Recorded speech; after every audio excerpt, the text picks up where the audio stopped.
Hello, Space Junkies, and welcome to episode 177 of What a Piece of Junk, the Star Wars podcast here on the Fandom Podcast Network. I am your Groguified host, Scott Botman, and joining me, as always, is my original podcast co-pilot, Mr. Derek March. Derek, what do you think of my new headgear? I was going to say, there's something awfully different about you, Scott. I can't quite put my Mando on it, so... I can do the magic hand thing now that I'm wearing this Grogu crown from our friends at Burger King. And let me assure you that the Star Wars, excuse me, let me say it correctly. Star Wars, the Mandalorian and Grogu merchandise that they have at Burger King right now is absolutely the best part of the trip to Burger King because it's not the food. It's just not. Yeah, I mean, no offense. Unfortunately, it's not the 80s and 90s again, right? That's right. If people like a Whopper, go for it, man. But, man, I was choking it down to justify how much money I spent on Star Wars merchandising. In addition to the crowns and whatnot, I also got this awesome Grogu milkshake. It's a blue cookies and milk milkshake. And this is probably the tastiest of the things. Although I did enjoy the Imperial garlic tater tots, or whatever they call it. I didn't know that they had flavored other things too. So yeah. I may actually have to stop this week. That I said I was going to last week. At least go and get you a crown. There's also the adult-sized crown. This one fits me, but because I was going to say, I've been putting the kid-sized crown. There's an adult-sized crown that instead of being Grogu with pop-out ears, by the way, how cute is this? But there's a Mando one that's Beskar crown that has the T visor, so that's kind of cute. But yes, cool. Take Sophia, get some stuff. I took Maddie this evening, and so we had a good time looking at all this stuff. And you know who else has had a good time investigating Burger King Star Wars merchandise? That's right, our very own Dave Filcloni, the gooey chewy, Mr. Miracle himself, man of 1,000 nicknames. It's Nathan Miracle. Nathan, have you recovered from eating Burger King Mando food last week, as you talked about on episode 176? No, I have not. Yeah. I have a feeling later tonight I'm going to be hating life, but right now I feel fine. He's still going Grogu. I went He's got a little Grogu around the grills. I went during lunch last Monday because it was the first day that they were doing it. Yep, May the 4th. I got some chicken fries, like garlic chicken fries. Garlic ranch chicken fries. We had some of those tonight too. It was complete flavor overkill. Yeah. Yeah, no, I ordered like an 8 count of it and ate like 3. Yeah. And I ate like a third of the actual fries that came with it. And got a teeny tiny little Coke Zero because I didn't want to pay for the big cup. And I've not been back. Yeah. That was my once a decade trip. I was trying to figure out when the last time I went to Burger King was. And I think I have narrowed it down. When my mom was a teacher's aide at a local elementary school, they had Burger Kings and Queens night, where part of the revenue from the evening went to the school. That would have been when I was in middle school. So the mid-1990s is the last time I had Burger King. Well, that is less than once per decade. That is less than once per decade. That's once per millennium. Well, I don't think I'm going back until the year 3000. In the year 3000. Okay, so we're not here to talk just about Burger King because this is not that kind of a podcast. We are here, however, to talk about 2 major Star Wars stories that happened here in the month of May. Yes, we got the finale of season 1 of Star Wars Maul Shadow Lord. And of course, coming up at the end of this month on May the 22nd is Star Wars, the Mandalorian and Grogu. And we're going to talk a good bit about that tonight as well on this episode of What a Piece of Junk. So, Derek, let's kick it off with you. We're going to do Maul Shadow Lord season 1 finale. And boy, was it a humdinger. Guys, I was shocked by one thing and totally not shocked, but totally vindicated by another. And so we will hit both of those major points. But first of all, Derek, what did you like best about episodes 9 and 10 of Maul Shadow Lord? I basically posted it. It was the 27 years in the making when we finally got Maul versus spoilers. Oh gosh, yes. Oh wait. I think I still have the spoiler Just throw the thing. button. Push it.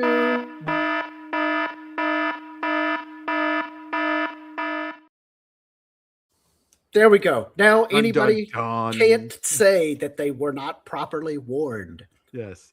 Maul versus Vader. We I mean, come on, that was one of the things we used to probably all the time in high school, right?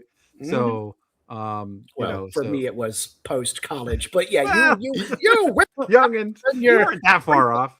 It's only 5 years. I was in high school when Maul came out.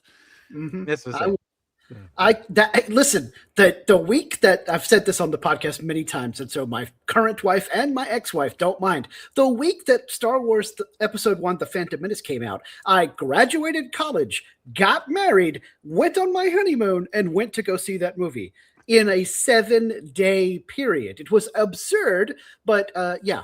So I vividly remember what was happening when to be young on the big screen for the first time. Yes, that was it. So that was pretty exciting.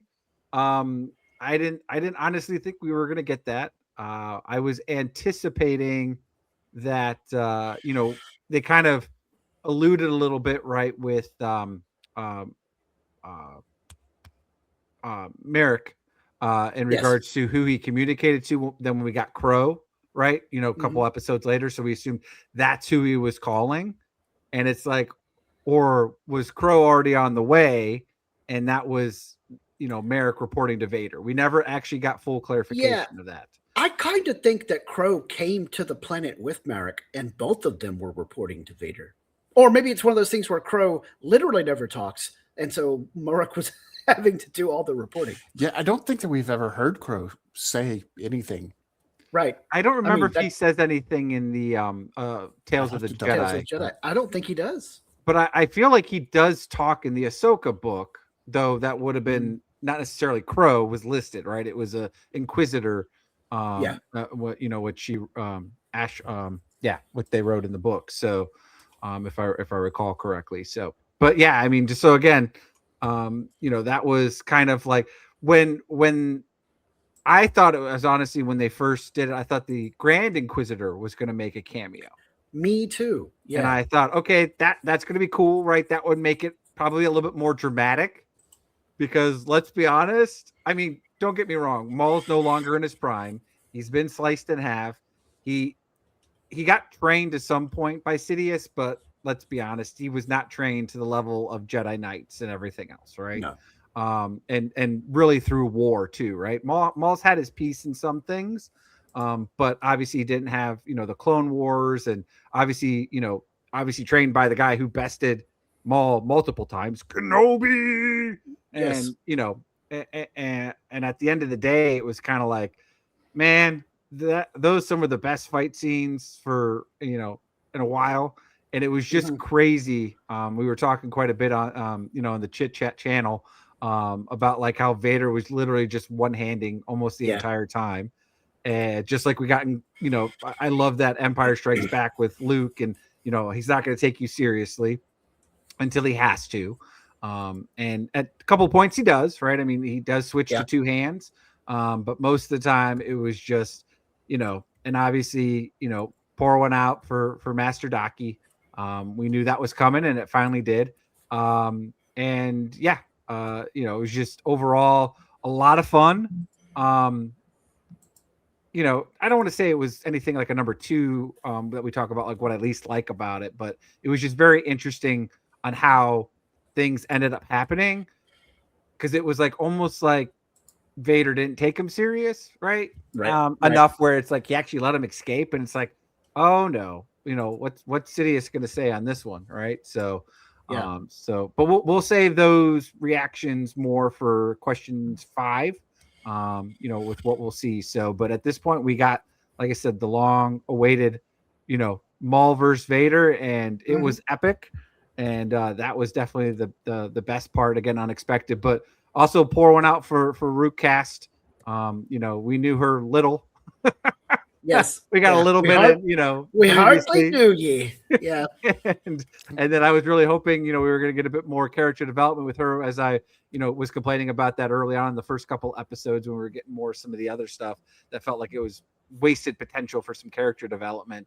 And yeah, they just didn't stand a chance. And she died, I mean, technically on screen because you hear her voice, but it was off screen because all you hear is just blah, blah, blah, blah, as she got stabbed.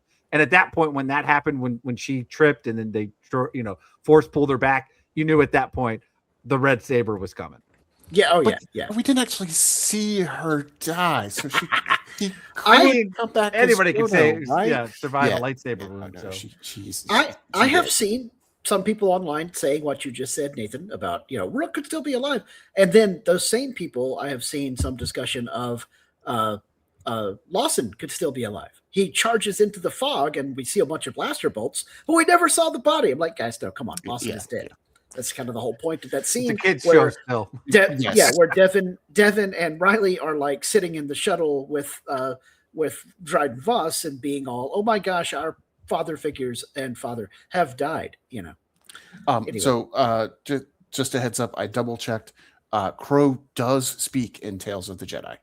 Okay, cool. Because the villagers try to tell him, no, there's no Jedi here. And he says, you lie to me and expect imperial favor. All right. So, Nathan, what was your favorite part about these two episodes 9 and 10 of Maul Shadow Lord? My favorite part had to be when Two Boots admitted that it was a mistake to call the Empire. As soon as that happened, I was like, You get the one particular checkpoint on your list of things this episode. And I'm clinging to it. You're going to get a slightly larger and more impactful minus. If you I don't know what in the world you could be talking about. Anyways. Would you like to elaborate, or shall I move to my answer for question 1? Well, if it's about certain Twi'leks, you can just skip it.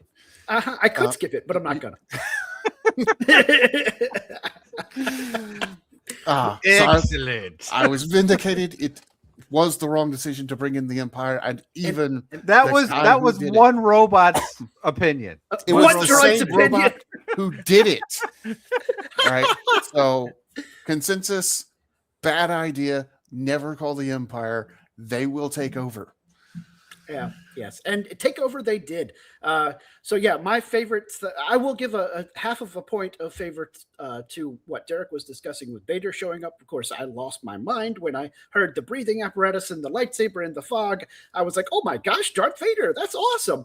And the 3-on-3 lightsaber duel that happened prior to that was pretty great as well. Because we had, after that, I should say. Post. We had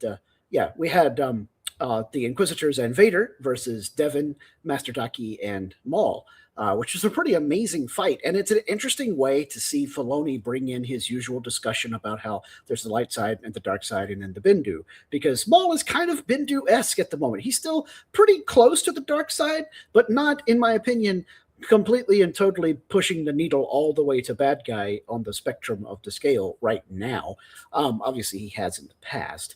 But I loved the lightsaber duel. But yes, my favorite thing about these two episodes was, oh, look, maybe she's going to be Darth Talon after all, because Devin eventually admits, I'm ready to follow you. Now, of course, she's not going to use the title Darth unless it gets really wacky and she decides to become a Sith and turns on Maul later on. But I don't think that's going to happen. But maybe. Anyway, but yes, it's cool that apparently she will at least embrace the idea of being Maul's apprentice. Now, she may not use the name Talon, and like I said, very, very unlikely that she takes a Darth title, but I do think that she is going to follow his teachings, learn how to fight from him, learn how to scheme and manipulate from him, and I think she will get tattoos. If not full body tattoos like the OG Darth Talon from back, decades ago, at least the face tattoos, and perhaps the tail, the Lekku tattoo. Tetlecus. Ooh. But yes, she'll get Lecu tattoos as well. And yes, Nathan, Derek and I are going to gloat and stick it to you because you were all like, she won't be Darth Talon, which technically you're correct about that. And But that's At the the best moment, kind at of the correct. moment. But We you gotta wait were a whole also year. saying, there's no way she's going to be Darth Maul's apprentice. She doesn't I want said the... there's no way she's going to be Darth Talon. Now, Mhm. admittedly, I put low odds on her becoming the apprentice too. So I Yes, was wrong yes. about that. But All right then. Anyways, but yeah, I enjoyed that character development because much like Derek was talking about in the first few episodes of Maul, we kind of like back around 1, 2, 3, 4, we kind of were feeling, I mean, yeah, it's well done. The animation is amazing, but the storylines are all like really, really close to what we saw Maul doing during his whole Shadow Collective phase earlier in the Clone Wars. I like the fact that Devin is taking that step toward being an apprentice for some sort of dark side force user because we haven't actually seen that happen yet in Star Wars animation with original animated characters when it comes to somebody saying, oh, actually, I am going to follow Maul when he's all like, join me and together we can get revenge. Because, Ezra said no, various other people, Ahsoka said no, etc. I'm kind of tired of seeing somebody be noble and resist Maul's temptations, even though they have every reason to not resist them. I don't really necessarily want a, huge villain arc out of Devin, but it's cool that they're doing something different. yeah, and the one character who did follow Maul was Opress, who started off on the dark side. Yeah. So he didn't need to be tempted into join me to come to the dark side. Yeah, he just needed to be told, maybe that guy's not the dark side guy to follow me instead. Yeah. Plus, he was already pretty keen to do stuff with Maul because that's his brother. Yeah. Yeah. Okay. Question number 2. Nathan, we'll let you go first. I was going to add one real quick thing to that. In regard. Oh, never mind. I'll talk about it later. Never mind. All right. Well, in that case, you can't give me an opening to drink and then stop. I'm going to choke. Anyway, well, I will start on my least favorite thing about this episode, and it will probably shock you. It is Darth Vader, because what's the name on this show? Maul, Shadow Lord. Shadow Lord. Darth Vader sucks up all the oxygen, even in some cases, literally. He uses a machine. I don't know how that metaphor works, but somehow he overshadows Maul in Maul's own show, and I don't like that aspect of it, even though I thought the fight itself was awesome. So I'm going to do kind of the compliment sandwich thing here, and after Brian, I'm going to give you a compliment sandwich. Yeah, after I just said this bad thing, say this good thing. One of my favorite things that I didn't mention in question 1 is storytelling through combat. We learned a lot about the characters in the combat. Not as much about Marek and Crow because they're not as well trained, but seeing how Vader fought, seeing when he goes from one hand to two hands, because somebody got a lightsaber close to me. Like, they didn't really score a hit, but they almost scored a hit. Nope, it's serious now. You're going down. And then once he gets back into control, he goes back to one-handing it. He also had the kind of horror element of, okay, we've lost him. And all of a sudden, boom, just right through the wall. And he's there, the fear element. And he's the stalking force, the predator. Jason-esque. Yeah. And then we also learn a little bit about Maul in his sacrifice of Daki, because Daki kept talking about how, look, if we work together, we can take him out. And I think Daki's right in that. I think if they had worked together, they could have potentially overwhelmed Vader. Now, I don't think it's like a 100%, we are going to win this fight if we work together, but they'd have a chance. Better than 0%. Exactly. And then Maul looks at it and goes, okay, Daki's up there fighting. Force push Daki towards Vader. Run away. Yeah. Because Maul's big thing is fear. And when there's no other Sith in the room, he is great at instilling fear into regular people. Mhm. But the moment a real Sith shows up, suddenly it's Uno reverse, and he's the one who's afraid. Yeah. And that is his fatal flaw. Yeah. I dig it. All right, cool. Well, I'm going to also talk about Sith people in my least favorite part of the show. My least favorite part of these episodes was when Marek got pushed off the side. Like, we didn't follow him down. Like, there's no it's again like kind of we were just talking about. Oh, we don't know for sure that Lawson is dead. Oh, we don't know for sure that Rook Cast is dead, etc., etc. Well, we don't know for sure that Marek is dead. Now, perhaps that's because he's not, and they plan to bring him back in season 2. We'll talk about more of that possibility when we get to question 5. But it's almost like he's Chekhov's corpse at this point for me, because we all know he's gotta die. Now, nothing says that he has to die in this show. It could not even happen in this series. But it's kind of like in do you guys remember that film Hot Tub Time Machine? Mm-hmm. Oh, that's the one where they say the name of the movie in the movie? Yeah. It's like some kind of a hot tub time machine. Anyway, in that film, Crispin Glover in the current day, the 2012 or whatever it was, has one arm missing. He's a one-armed man. But when they go back in time via the hot tub time machine to the 1980s, they see young Crispin Glover. It's always great to see Crispin Glover in a 1980s time travel movie. And young Crispin Glover has both arms. Not only that, his job that summer at the resort, that includes Ye Old Hot Tub, is to be entertaining the people. And his act is juggler, and he juggles chainsaws. And so, of course, every time our future heroes see Crispin Glover doing his act, they have to stop and watch, because they're convinced that at some point he's going to screw the pooch and cut off one of his arms while doing his chainsaw juggling. Mild spoiler alert, that is in fact not how he loses the arm in the film, because of course it's not. It's one of those kinds of movies. But now I'm in the same boat. Every time Marek is on screen, especially if there's a light side lightsaber waving around him, I'm all,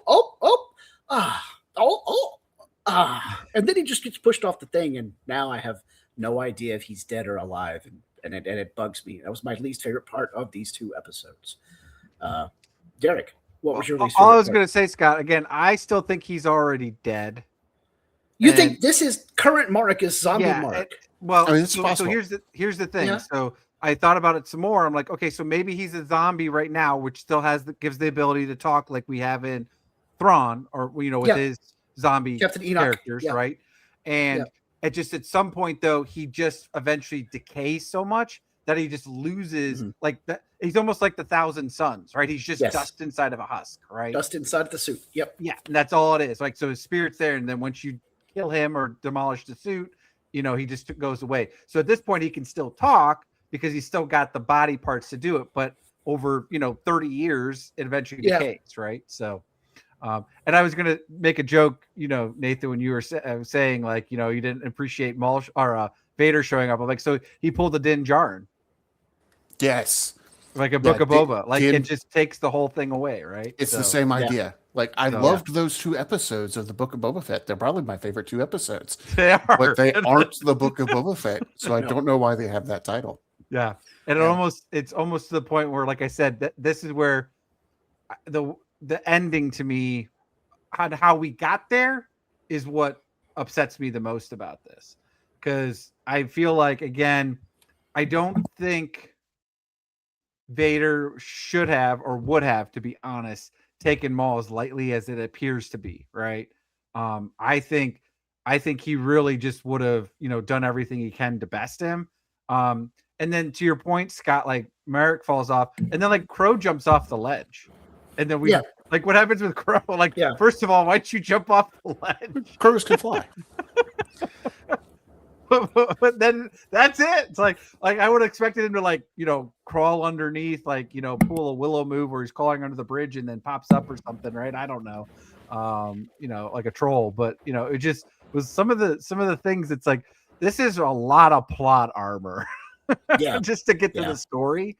Because again, we got great action scenes, but it was at episode 9, literally by the time we actually got to the beginning of the episode, there was less than 20 minutes of the episode to go, and you still would have had 2-3 minutes or plus of credits.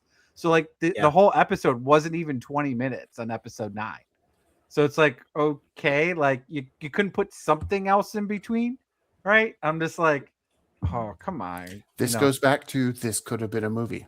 Yeah, absolutely. Each epised is really only about 15 minutes. But then it really would have been just Rogue One, because you would have gotten a cameo at the end by Vader. Well, I mean, this is why it was in my what did I like least. It's not because I didn't enjoy it. It's because like this isn't his show. Yeah. No, I'm with you on that too. That it just, again, it was great, but I think it would have been better had we gotten the Grand Inquisitor, because I think it would have made a little bit more sense, because the Grand Inquisitor is no Anakin Darth Vader, right? Like, I mean, this was great seeing it, but at the same time, because trying to, I mean, kind of jumping into episode 3 or question 3 here, what's the connections, right? Go ahead, Derek. It really goes into, Vader hunting down the remaining Jedi. Like, we're actually seeing him doing some of that, right? Like, yes, he goes through the Inquisitors, but at least the idea is the Inquisitors are just there to like set the trap, and then Vader beams down and then he does his thing, right? So like that I really liked about it, right? But then to your point, it's like, well, then just give me Tales of the Sith and just have 6 episodes of Vader doing that, right? Like that's super cool idea. Take it, Disney, run with it. I'm okay with that. So yeah, I would watch that too. So yeah, my connections to the rest of the Star Wars galaxy, it's about Vader, because I mean that's the super obvious one. But in this case, it was when Maul and Daki at some point realize, oh, we'll just bring the ceiling down on him and bury him in a pile of rocks.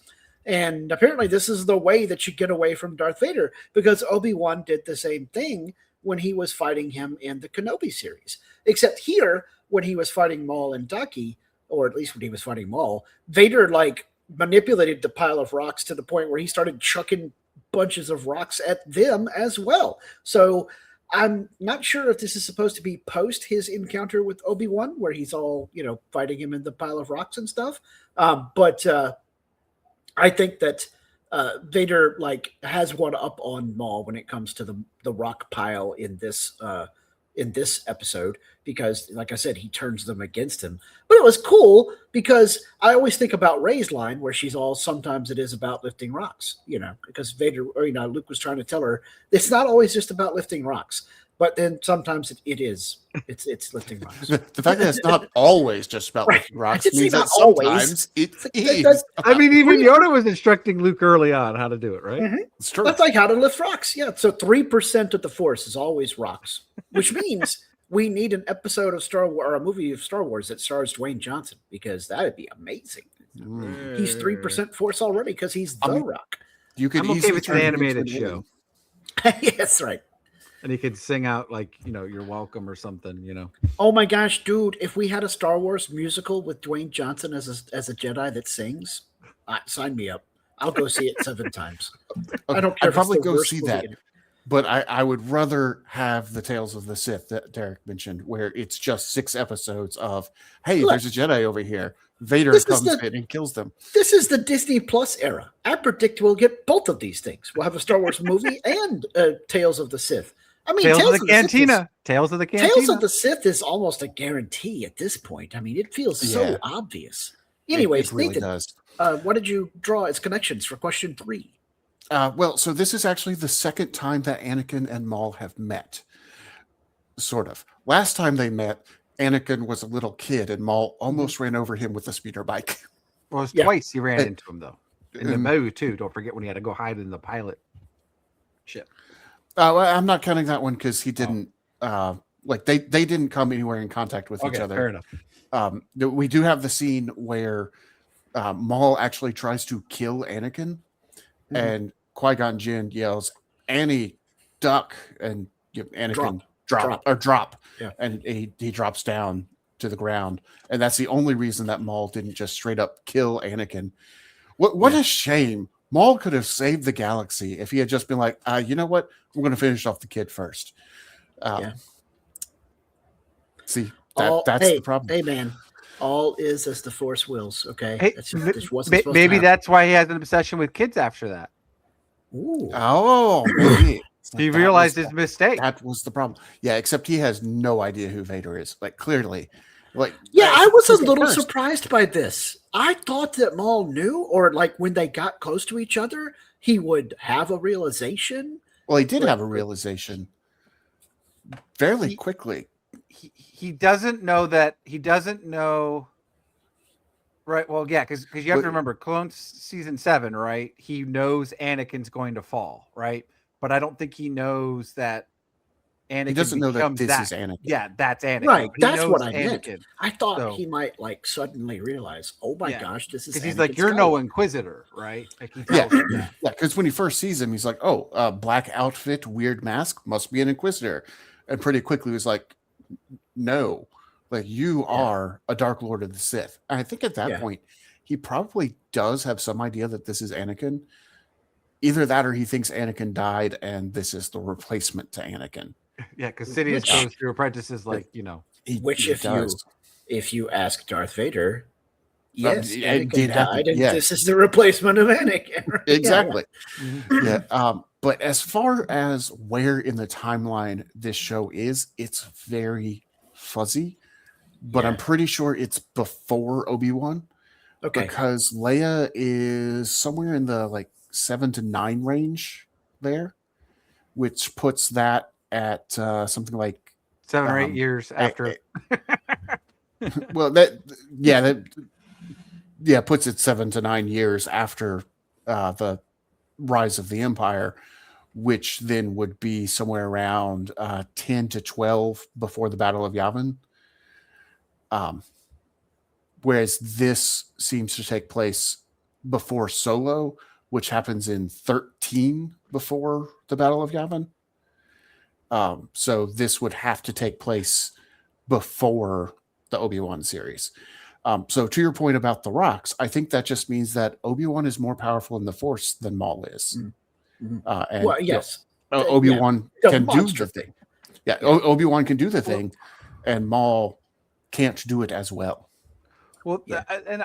you're possibly right, Nathan. That's where I was trying to think about that. To your point, like where does this put the timeline right? So, because Solo at the beginning of the series or the movie is like 5 years post midway through, right? Like, where The very Solo beginning of Solo happens, Kira escapes, and then we get a time jump. and that could be like when Maul's happening right now. To your point, right? And then like Yes, 5 years yeah, from Maul- that, when Dryden's already brought Maul in.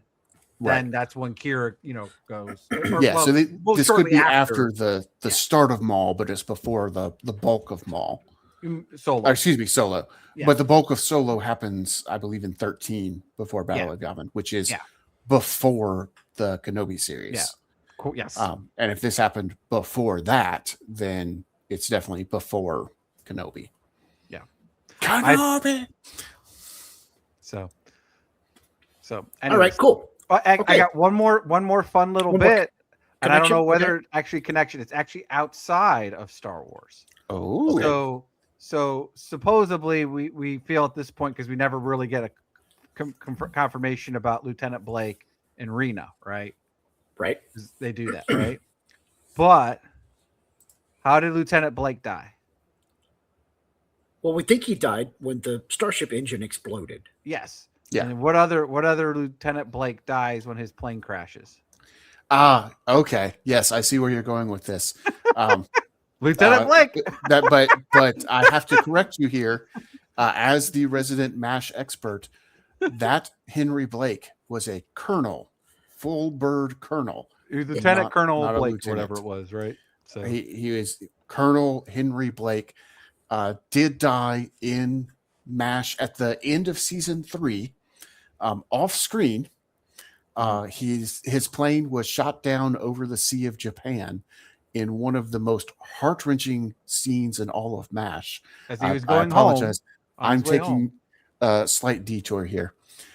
He was going home. He had been released. He had gotten his points because they had this whole point system for letting people go home. and he was on his way home. His plane was shot down, spun in. There were no survivors. The way they shot the scene for that, because they didn't show the plane, they called all the actors back in and told them, we're going to do one more scene, and it's an operating room scene. You guys are all just operating, and Radar is going to come in and read an announcement. So Radar O'Reilly comes in, reads the description of what happened to the plane. So it's real shock on the actors' parts, because their understanding was that he was going to make it home, and that would leave him open to like appear in later episodes if they wanted to, bring him back for a special appearance or something. But they're like, nope, you're out. Yeah. Yep. Wow. And Dave Filoni's a fan of MASH. He's got to be, because there's way No, too many he parallels. Yeah. He's He talked is. about it. Yeah, he's talked about it. But even if you hadn't heard him talk about it, if you know MASH and you watch the Clone Wars, you can find the parallels. So, anyways, I thought that was just kind of funny fun little Easter egg where Lieutenant Blake dies on, by a plane or a ship, right? That was supposed to be taking people home. And I would not be surprised to learn that Blake is named Blake because of Colonel Blake. Yeah. Okay, let's move on to question 4, Derek. Yeah. So basically, you can take it from here, Scott. What do we think is going to happen? Where do Maul and Devin go from here? Excuse me, I'm just going to step out for a minute. 20 minutes. We'll give you 20 minutes. Use the facility. No, I'll be quick in my summation. Well, as quick as I do summations. I think that she's going to go all in. She's going to absolutely want to follow every teaching that Maul can give to her, as long as it feels like something that would assist her in getting revenge against the people that killed Master Daki, in this case, that being the Empire as a whole. And so I think that we will see her training, and we will see him come up with some interesting scheme to indicate her levels of mastery of the dark side, or at least of lightsaber combat, with new tattoos. And this will be the reason that she starts to get the tattoos a la old school previous EU Darth Talon. Now, I don't know that we're going to get midriff, super tight, hard body, muscular Talon. I don't know. Dave Filoni does love his Twi'leks. He likes midriffs. Although, actually, if you listen to Dave, the reason that Ahsoka has a midriff is because George Lucas said that he wanted her to have that. So possibly we'll get right. Yeah, possibly we'll get that look. Will she get full body tattoos like Talon had? I'm not sure, but I think we'll definitely get face and Lakeu tattoos. As I was joking around before we began recording, Tet Lakeus or lake tattoos, Lakeu. Tetlakeus. Anyway, some kind of a combination of tattoos and Lakeu. So she'll be a Twi'lek girl with tattoos on her head tails. And I think that he's going to take her to Dathomir as part of her training. And like we discussed, we may get some Night Sister interaction, because, Maul's not going to be training her 100% Sith, because he doesn't believe in all of that anymore. But he may take her to the Night Sisters, and she can learn some interesting Night Sister fighting techniques, and also dark side energy force techniques that Sith Lords don't, normally use. So I don't know that we'll see Talon throwing lightning around like she once did. And again, as always, she may not change her name, but I expect that she will at least get close to it. And definitely the tattoos. And the main reason I think this is going to happen is because when the discussion began first episode of Maul Shadow Lord about where this story might be going and what it was inspired by, and why another Darth Maul show, or I guess not show, but why more stories of Maul in animation. There was discussion about how Dave Filoni still had a lot of George Lucas's notes, because of course Lucas gave his apprentice almost everything that he could when Filoni took over for the animation parts, and when George Lucas stepped back. And a major portion of those notes was George's ideas for the sequel trilogy. And a lot of them, believe it or not, guys, according to internet reports, involved telling Darth Talon's story and essentially having Maul be involved in the sequel trilogy as like her shadowy overlord, and she's out there doing stuff and fighting the bad guys and opposing the light side and so forth. And so when I heard that Filoni had dropped hints that he was basing this story arc of Maul, this portion of Maul's life, on some of the notes that George had given him about the sequels, I'm like, well, I mean, that would have to involve Darth Talon. And then it came out that there was a Twi'lek girl who had a lightsaber in the Maul Shadow Lord series. And I'm like, well, dude, this is going to happen. And here we are. I'm going to add something to that, though, too, Scott. And I'm going to bring it back to your joke of, Merrick. So what's going to happen is Devin is going to kill Merrick on Dathomir. But before that happens, he's going to reveal what actually happened with Master Daki, which was it was Maul who betrayed Daki, who then Vader killed from that because he left him to die. So that's how she's going to then betray Maul, because she's going to find out the truth. Yeah. And on top of that, when the body's laying there, Morgan Elsbeth is going to come, and that's when she does her resurrection. Okay. Or I like your idea, though, that Devin finds out the truth about Maul essentially causing Daki's death or abandoning Daki to Vader's certain death. Yeah, so she's still mad at Vader as well, too. But she's also mad at who's been training her the past 5-10 years. And maybe she then uses some of her Night Sister powers to raise Marek herself, and for the first time, when he gets up, she's compelling him to attack Maul. And that's like his first fight as a zombie. And then he sort of breaks free, or Morgan Elsbeth shows up and bargaining. Because she works for the Empire, so it would make sense that they would bring her in. So. Right. Yeah. Okay, cool. Nathan, you got any thoughts about question 4? Well, I think we're all in agreement that a trip to Dathomir seems very likely for season 2, particularly with Devin and Maul. I admit it does seem likely that Devin will become a version of Talon, not Darth Talon herself, but a version. Right.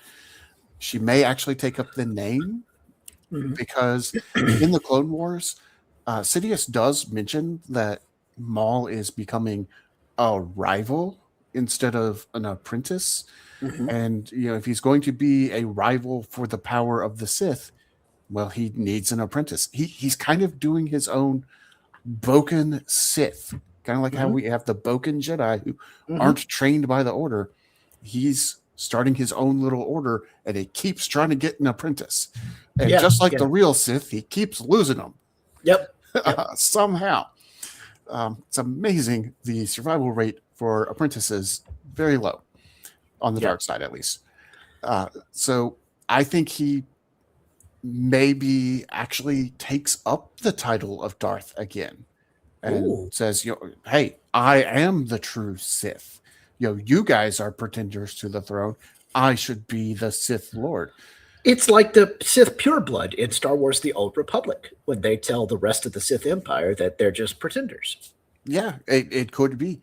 Now, I think that will draw a bit more ire from Sidious and Vader than him simply running a crime syndicate. So that may be his ultimate downfall.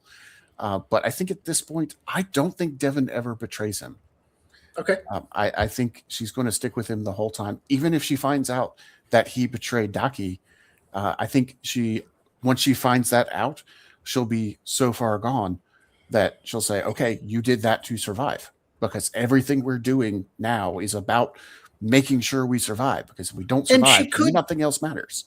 She could be so far down the dark path at that point that she's all like, well, if you were able to defeat my master that easily by, an obvious betrayal, then he was weak and he deserved to be defeated.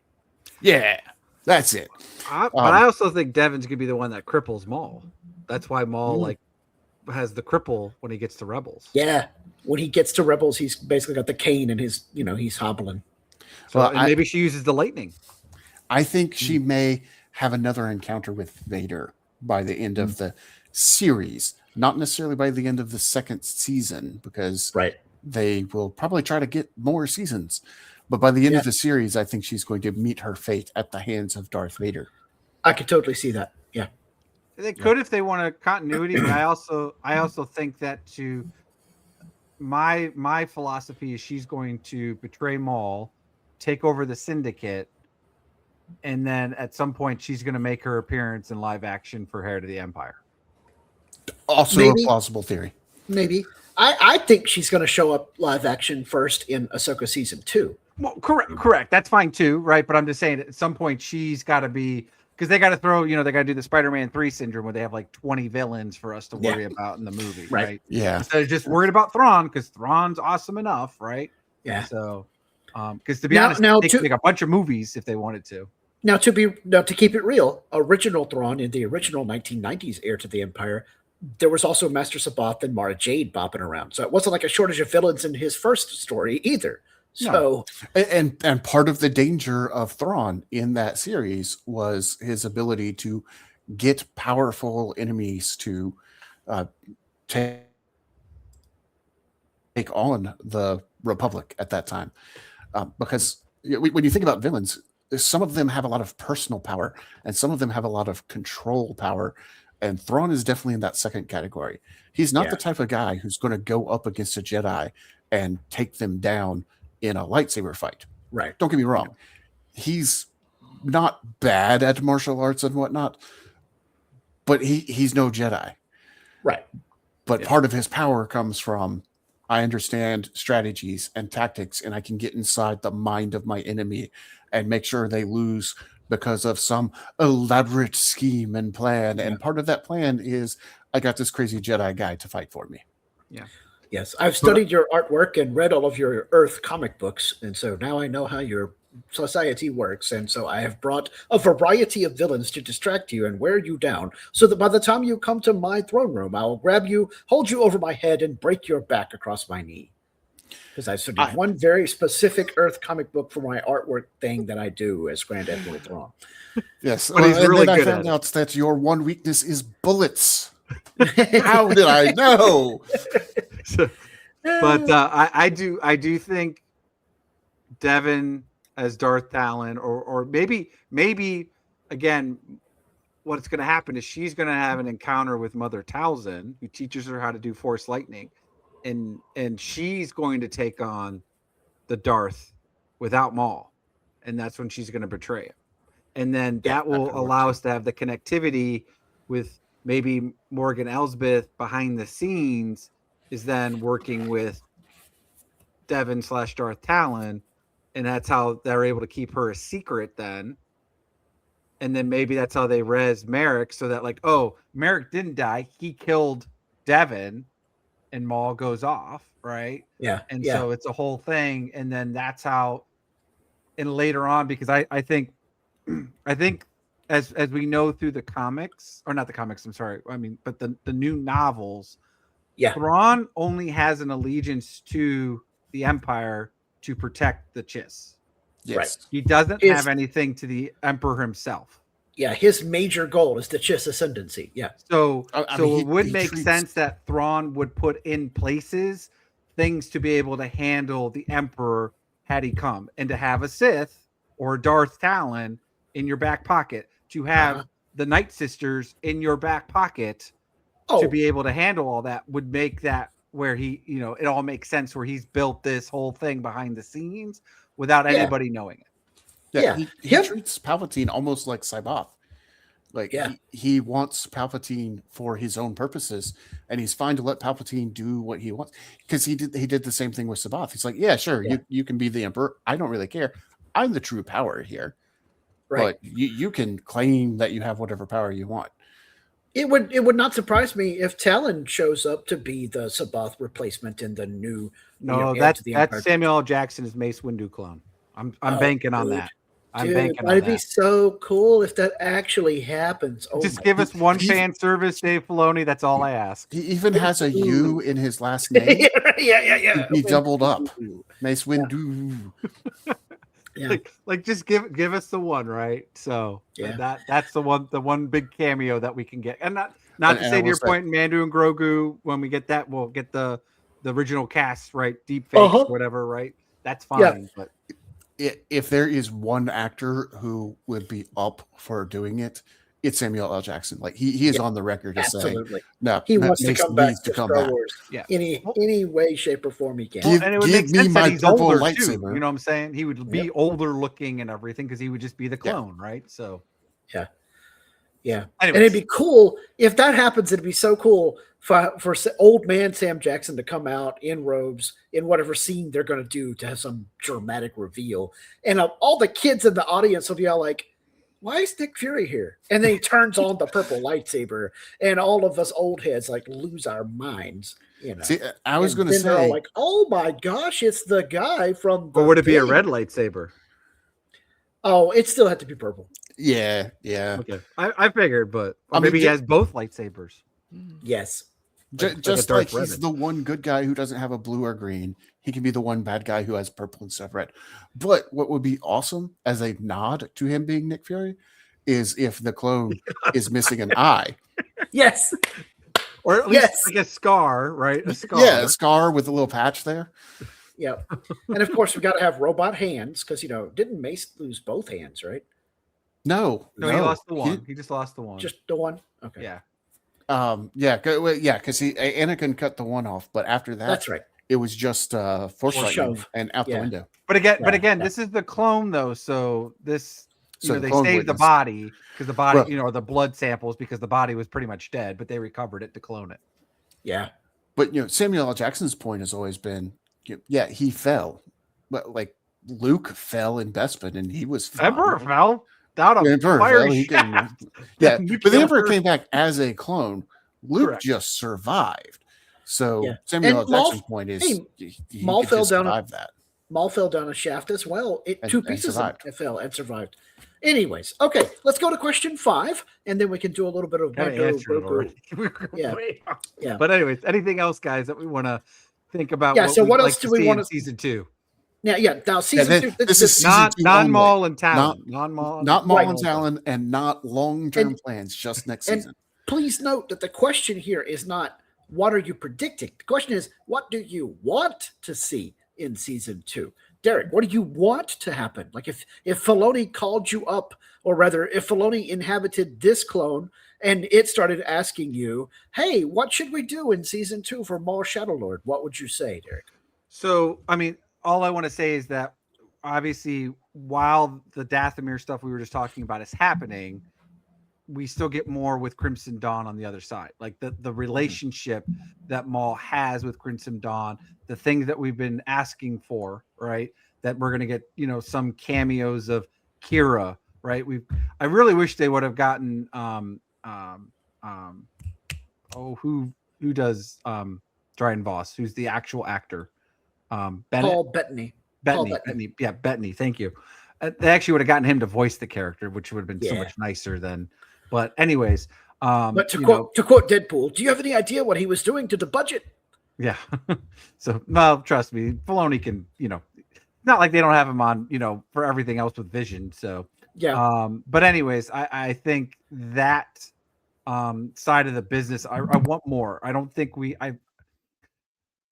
I felt like we wasted too much time with Lawson and his family and all the stuff that was going on with that.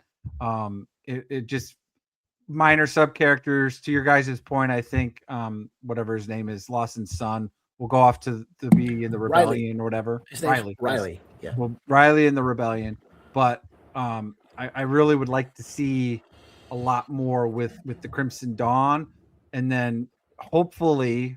This is assuming we only get 2 seasons of this, right? I'm hoping that Filoni actually has the story all written. It just, like I said, couldn't fit it, makes it perfect because it's going to be a time skip between the 2 seasons.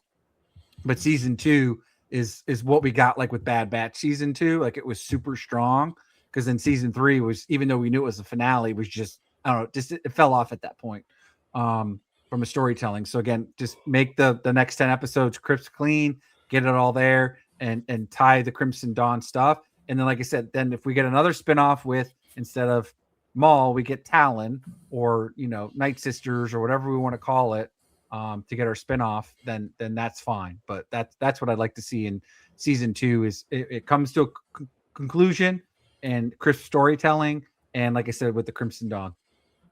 All right, all right. Nathan, what would you like to see happen in season 2? All right. I would like to see Devin turn to the camera and say, Scott, Derek, I am not Darth Talon.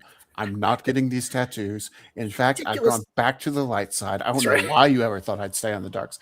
No, This was all a clever facade to lure Maul into a false sense of security so I could kill him. That's right. And then Maul doesn't show up the rest of the season. No, that'd be really bad because it's still named Maul. Never mind. No, what I'd actually like to see, I'm going to revise one of my earlier predictions because now I don't think Riley and Two Boots are going to join the rebellion because they got off the planet with the criminals. Yeah. So I think they're going to get folded into the criminal empire.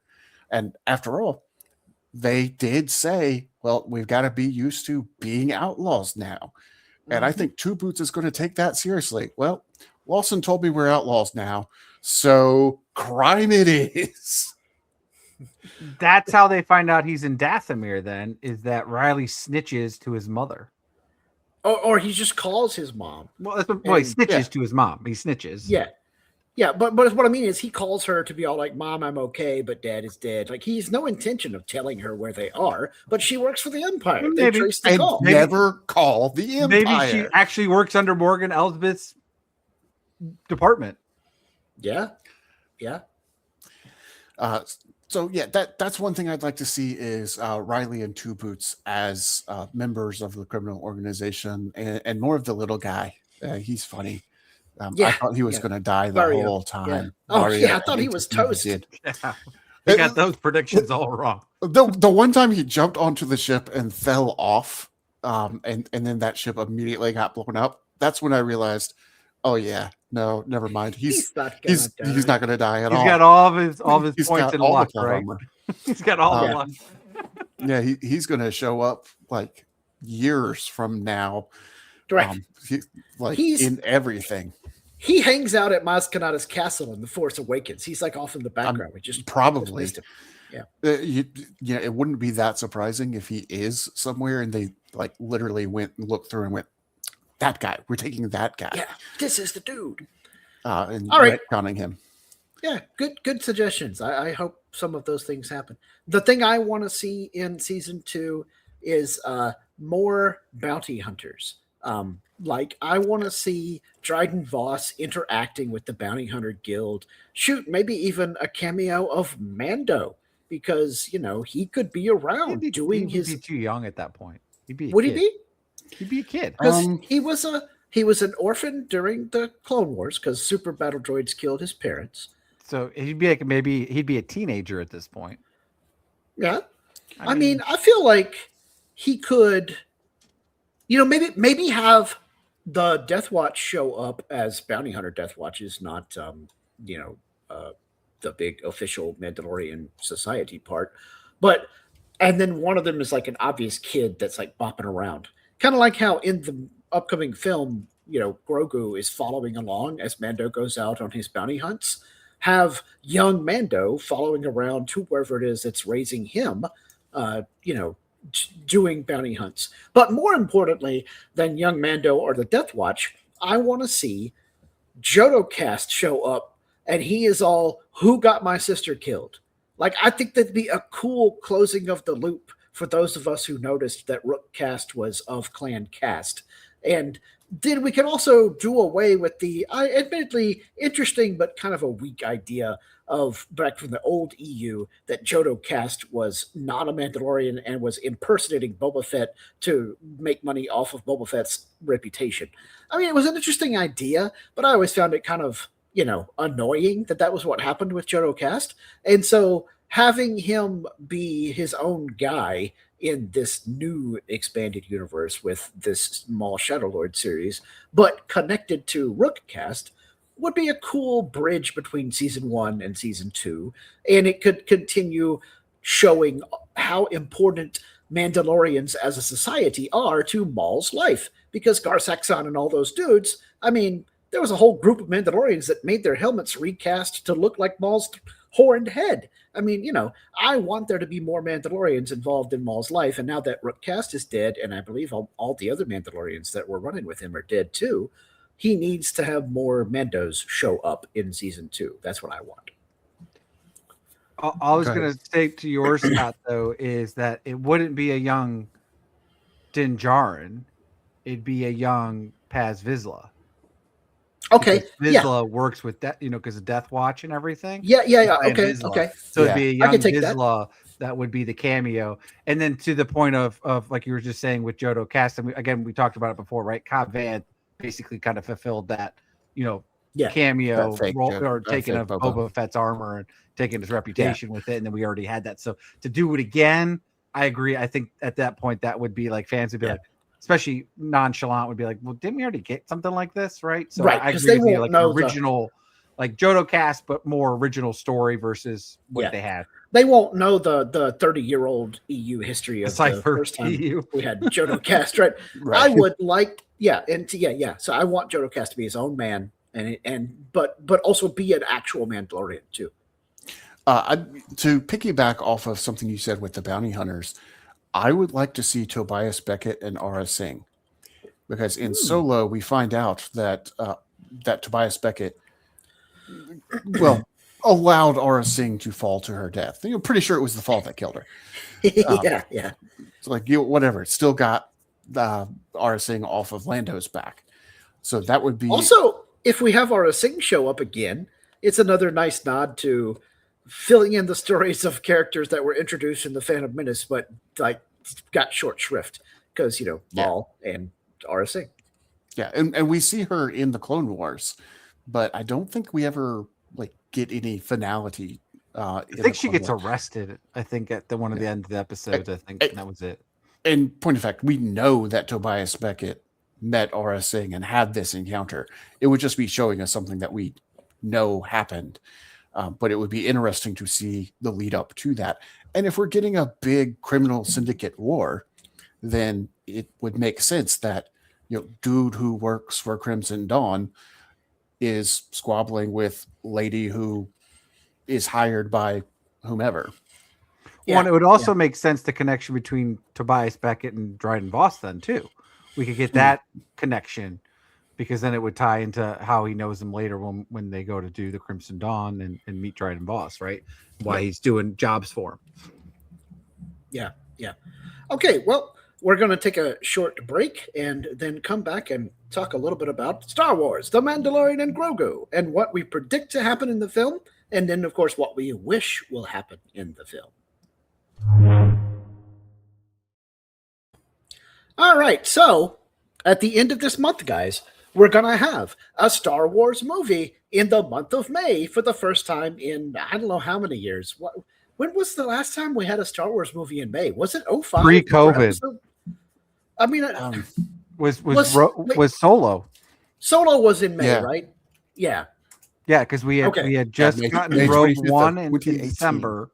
We got Rogue One in December, and then Solo came after, and people were like, "Oh no, I'm sorry, no, The Last Jedi was in December, and then Solo was in May, and that's when everybody was pissed off." Yeah. So the sequel trilogy films, episode 7, 8, 9, always released in December, and I believe Rogue One also released in December. And then there was a 2-year gap between each of the 3 movies. Yeah, it was 15, 17, 19. So it was Rogue One, I think, turns 10 years old this year, doesn't it? It does. On December 16th of 2016 was December 2016. Then 17 was The Last Jedi. Then May of 18 was when we got Solo. And then the backlash. Yeah. And so the movie that is coming out is, of course, Star Wars, The Mandalorian and Grogu. So let's talk, guys. What are you expecting to see? So your predictions, and then as sort of what we just did with season 2 of Maul Shadow Lord, what are you hoping that we will see? Whether or not you feel it's likely or just like a total shot in the dark. Derek, we'll start with you. What are you predicting to see? And what are you hoping to see? Or you can answer that in the reverse order. What are you hoping to see? We'll just talk about. I'll kind of answer both, and it kind of just depends on the flow of how my sentences spew out. So, what I'm expecting to happen is I would really like a fun Star Wars adventure movie, right? That's what I feel like when Mandalorian came out in, you know, Christmas time of 2019, we almost felt that again, right? Like it almost felt Mhm. like, good Star Wars storytelling. And so I'm hoping that that's what's going to make it fun. Like we talked about Star Wars back on the big screen. It's been a long time, right? Since we Mhm. had that's been, again, almost 7 years since the Rise of Skywalker. So I'm super excited to get it back on. And I'm again hoping just to have fun. That's what I'm expecting with what they're doing.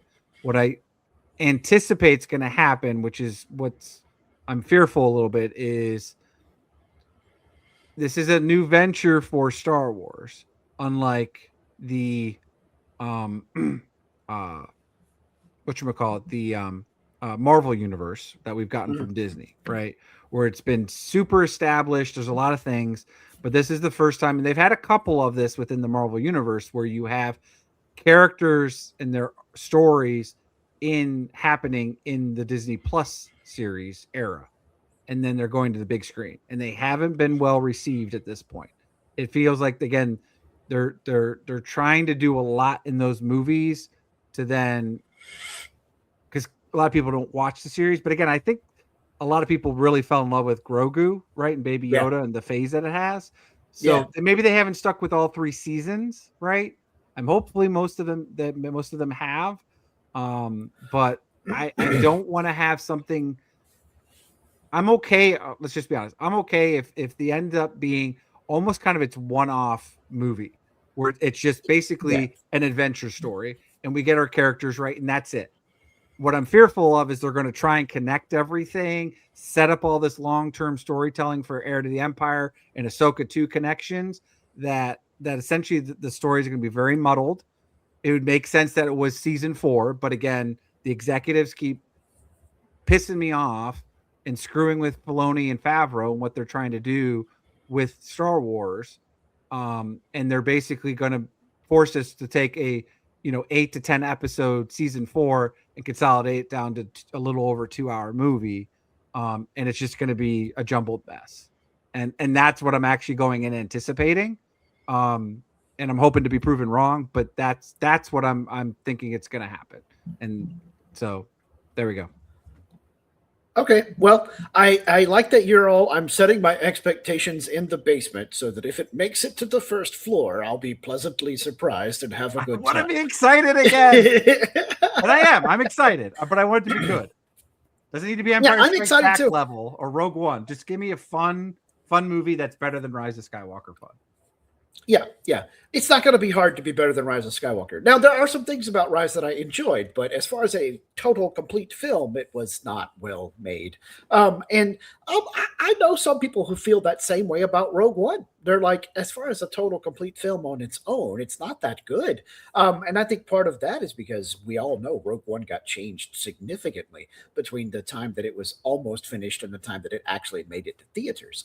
But be that as it may, I don't think that Mando is going to suffer either of those fates where the executives meddle with it too much and they do a whole bunch of reshoots, because I think that the storyline for it began at much less complicated and much more direct than for either of those two films, Rise of Skywalker or Rogue One.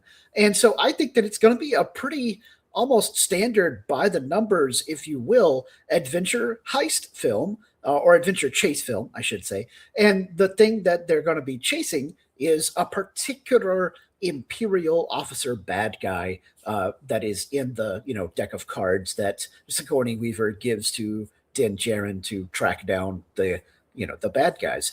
And I think the Hutts get involved because that's where one of the Imperial Remnant guys is hanging out.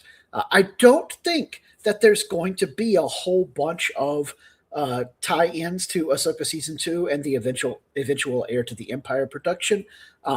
I think your tenuous, or you're like, oh, look, it's the same guy that's doing blah blah blah, is going to be the case of Zeb I think live action Zeb is going to be involved. We know he's in this movie, and we know he's going to be in Ahsoka season 2.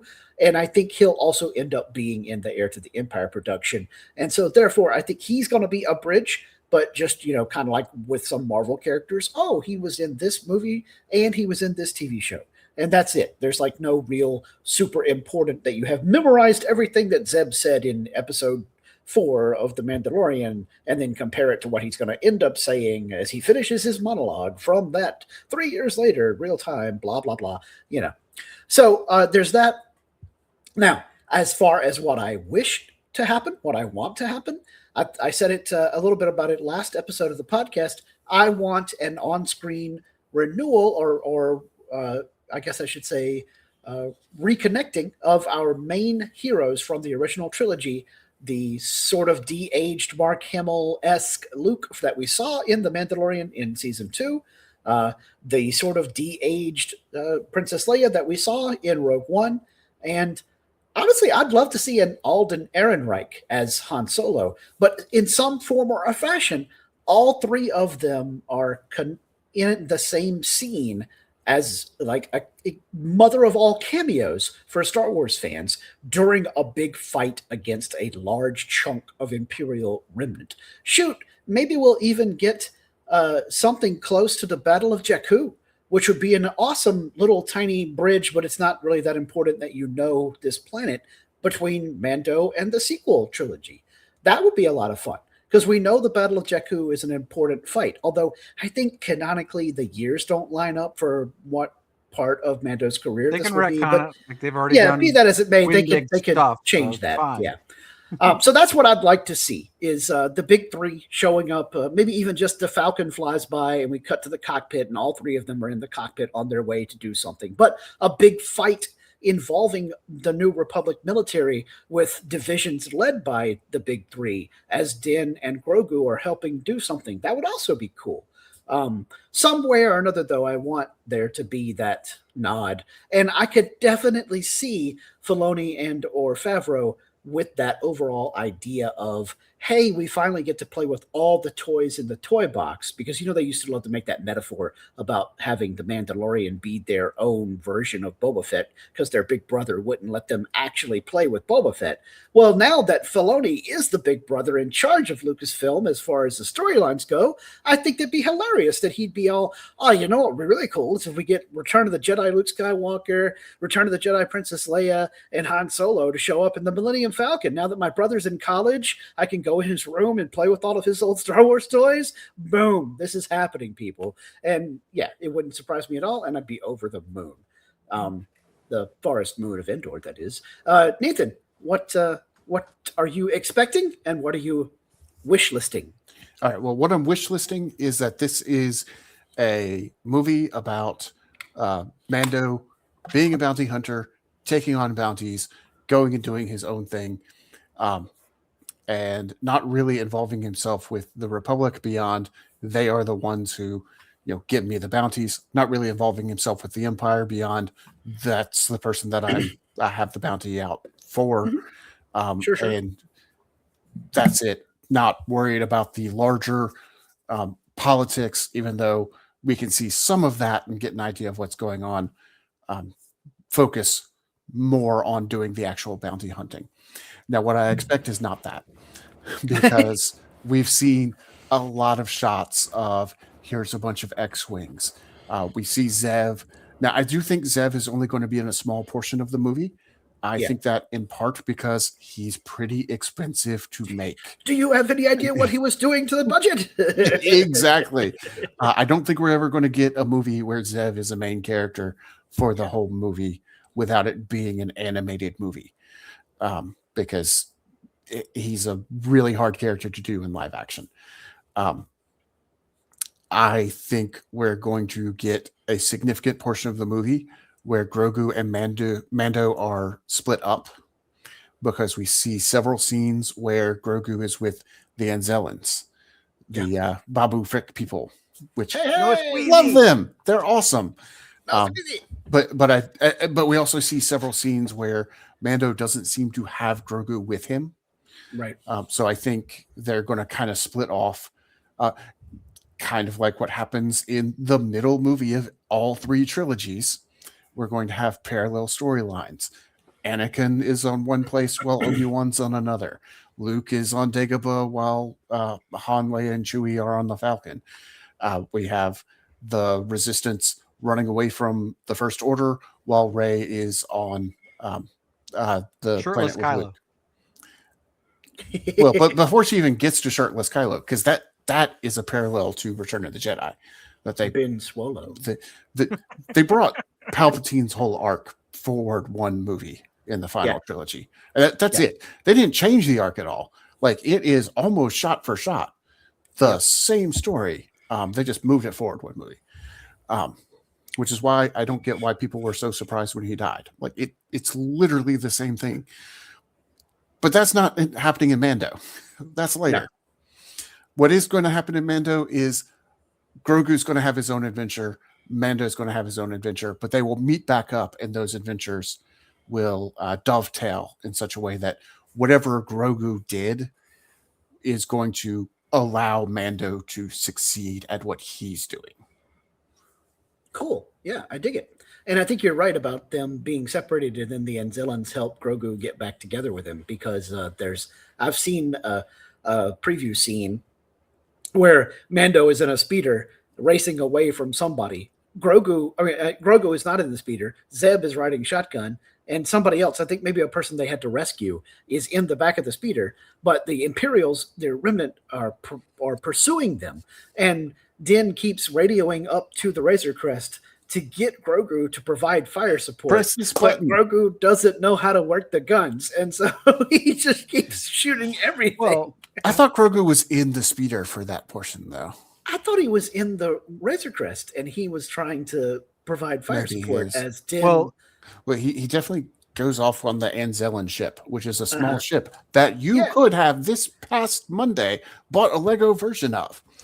Oh, but interesting. But probably what's going to end up happening, though, is that the Empire is going to get Grogu again, and then Din's going to have to go save him. I'm pretty sure that the Hutts capture Grogu, or because the Hutts I know that as part of the Empire, right? I know that. I do like the idea that the Imperial that he's after, because he says he only chases Imperials, is hiding with the Hutts. Yeah. And the Hutts are teasing helmetless Din about how he will be made to suffer, and then so will Grogu. And that's when Mando is like, "Oh, heck no! It's over for you now, Hutts." And Jabba's son, who is swole as all get out. Yeah, soul of the Hutt. Yeah, it is interesting to see that Hutts do have different physiologies. I mean, it makes sense. There are really fat humans. And there are also really strong humans. I mean, if anything, there's like I said, I think Zeb is replacing the Cara Dune figure in this movie. Oh yeah. Yeah. So, of course, my brain always thinks of Zeb as replacing Chewbacca in the stories that he's in, because he's based on big Ralph guy, McQuarrie's. So. Well, he's based on Ralph McQuarrie's original drawings of Chewbacca. Well, fair enough. Yes. Speaking of Chewbacca, if they're going to do a get the band back together scene that has Han, Leia, and Luke, throw in Jonas. Gotta have Chewie. Yeah, well, Jonas. Anthony Daniels replies, C-3PO, because he's just got to. Jonas is easily at hand to Chewbacca. C-3PO doesn't even have to put the costume on. You can just have him radio. His voice is so distinctive. Yeah, like you would know that. Yeah, but you need to go like this in the background, just puppet arms as the ship's flying around, and then R2 just goes. Well, if any of these things do happen, and I have a feeling that at least one of the things we just talked about will happen, because we talked about a bunch, and all of it quite plausible. We would hope that one of our predictions will be any of those things happen, we will talk about it in our post episode of the podcast after we have all watched ad nauseum a bunch of times Star Wars, The Mandalorian and Grogu. And I am going to go see it at least twice on opening weekend, because I am so happy not just to have Star Wars back for my birthday in the month of May, but I get to go see a new Star Wars movie of which I don't know the story. Like, I'm so excited about that because, every time I watch Star Wars, I'm just like, oh, well, I have all this memorized.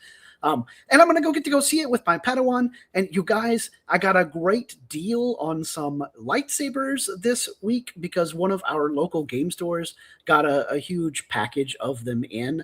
And so I am going to share my screen to show you guys, let's see, window. Yeah, to show you guys a picture of my little Padawan Madison with her under construction Rey cosplay for the opening night of the movie and her new lightsaber. Let's make sure I can get this to work. Oh my gosh, doesn't she look amazing, you guys? Rey Skywalker. Rey Skywalker with the yellow awesome. lightsaber. Yeah, so I'm super it's excited. yellow here, but I have foreseen something. She's going to turn it red and try to kill you. I don't know what you're talking about. That totally hasn't already happened. I may have seen this image already. In this picture here. So yeah, Maddie's trying to kill me with the betraying her master and turning to the dark side. But no, we won't let this happen. This is an alternate universe tale. So yeah, I'm super excited. Scott, that's the vision. Yes. That's what you have to prevent. I have to prevent it by not. But even though I could kill her in her sleep, I have to realize the light side is telling me can't not abandon her like Luke did. Cannot do that, and I'm not going to go into hiding. These things never turn out. When you're going to check on her, don't bring your lightsaber. Right. That was Luke always do. Yeah. Your weapon. You will not need it. Exactly. It's going to take it with me anyway. Yeah. Yep. Your weapons. You will not need them. Well, all right, fine, but I'm going to take it anyway. All right, well, so that's a good segue to Derek's favorite part of the show, and that's what Star Wars T-shirts are we wearing this week. But of course, for me, it's merch, and obviously, I got new lightsabers for Madison and for my son Joseph to possibly use as part of their cosplays. I've got the Grogu crown on, and I had the shake earlier, which I have finished off during the podcast. Yay. And then I finally got my pair eyewear that we were discussing on last episode of What a Piece of Junk.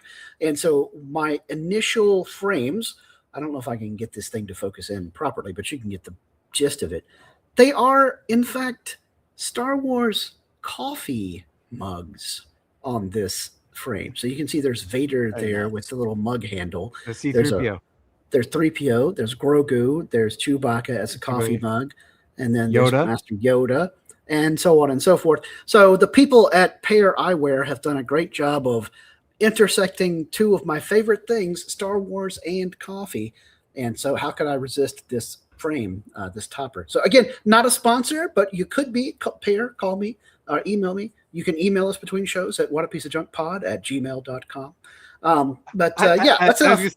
Scott, I love how it's not just like their faces, right? They actually made them into coffee mugs. Yeah, the detail is incredible. Yeah, it really is. I have another pair of choppers that are Star Wars that I'll bring on another episode that is classic Marvel Star Wars comics, and it's really well done. All right, Derek, what do you got as far as... I said this time I would actually have something. Yeah. I did bring it. So I have in my possession here the empty boxes, and I'm still working on the one. But Bones Coffee did come out with 2 new flavors recently. Oh, Cantina Caramel Crunch. Good times. Yes. So I finished this up. It's pretty good. It definitely is a light flavor of caramel when you drink it. I'm not a true black coffee connoisseur. I have to have flavors, of creamer and sugar in mine and stuff like that. So at that point, unfortunately, it kind of defeats the flavor, but it still was very good to enhance the French vanilla creamer because it was caramel.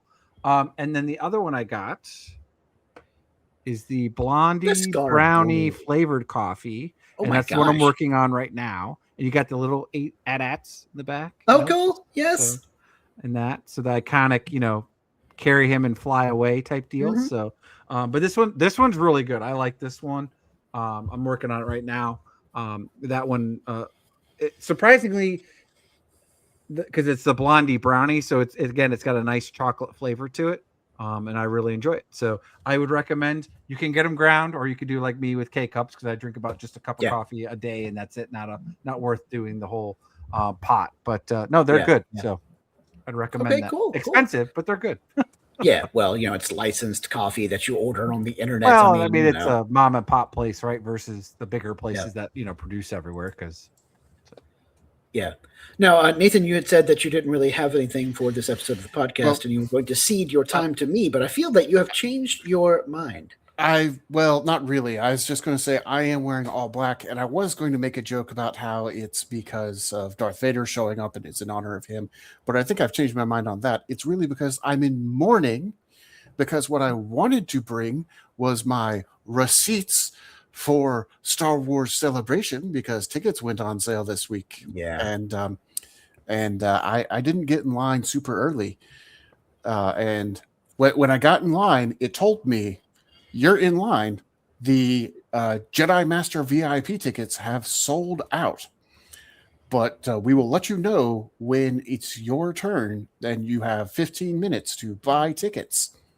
And then a little while later, the message that said the Jedi Master VIP tickets were sold out also said the adult 4-day tickets were sold out.